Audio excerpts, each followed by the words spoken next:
Hello everyone, welcome back to my channel GMB SHOW. I hope everyone is having a wonderful day. The six chasers have become well known due to their interesting monikers and personas, but many fans will be unaware that some originally tested different options. The stars of the chase have become household names thanks to the show's drama and memorable nicknames, bringing the chasers to life.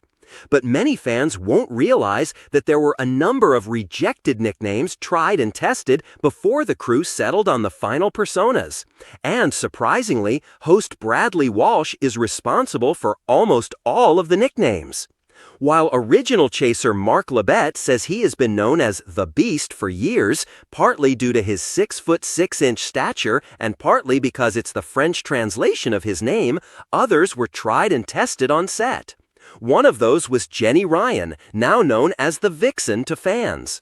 The 42-year-old says her original nickname choice was a bit too racy for her liking. Speaking to the Daily Mail, she said, "I was originally called the Cougar, which, on several grounds, I objected to. Brad came up with the Vixen because in every audition I wore my hair with a ponytail at the side and he thought it looked like a fox's brush. That worked for me."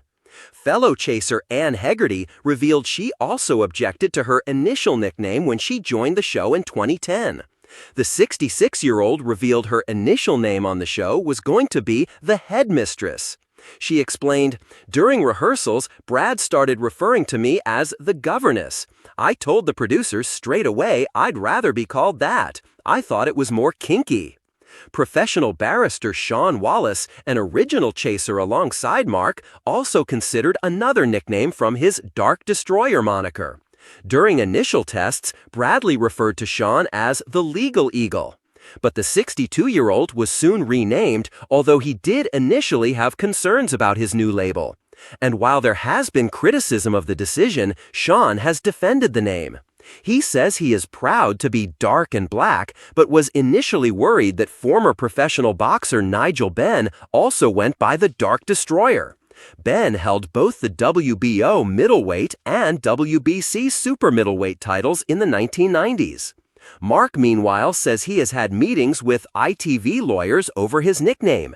This, he tells the Daily Mail, is because he decided to trademark the Beast and has refused to sign over the rights to the show because it is worth a fortune to him. The final two chasers are Paul the Sinnerman and Dennis the Menace Ennis. The chase has now aired over 2,000 episodes in its 15-year run. Well, now here's a question for you. Have you ever wondered what might have been if your favorite chasers had been given completely different nicknames?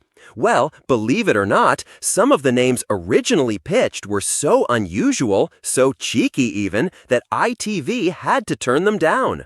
Today, we're lifting the curtain on those rejected nicknames, and trust me, one of them was simply too racy for TV. When the chase first launched back in 2009, producers knew the chasers needed identities that were instantly memorable. A nickname wasn't just a playful label, it was a brand. Think of the Beast or the Governess, names that command authority, spark curiosity, and keep audiences hooked. But the road to finding the right moniker wasn't straightforward. Behind the scenes, ITV toyed with alternatives that could have changed how we see these brainiacs today. Imagine if Mark Labette had been known as something entirely different. Would we still fear him in the same way? Some nicknames were simply too silly to survive. Rumor has it, producers flirted with playful, tongue-in-cheek titles that leaned a little too far into comedy. One early suggestion for Ann Hegarty, for instance, was so whimsical that it risked undermining the fierce intellectual persona that made her so beloved as the Governess. Can you imagine trying to take down a chaser whose name felt more like a pantomime character than a quiz giant? ITV knew it had to tread carefully. The chase isn't just a game, it's theater, drama, and battle rolled into one. But here's where things get especially intriguing. Among the rejected ideas was one nickname considered too racy for a family audience.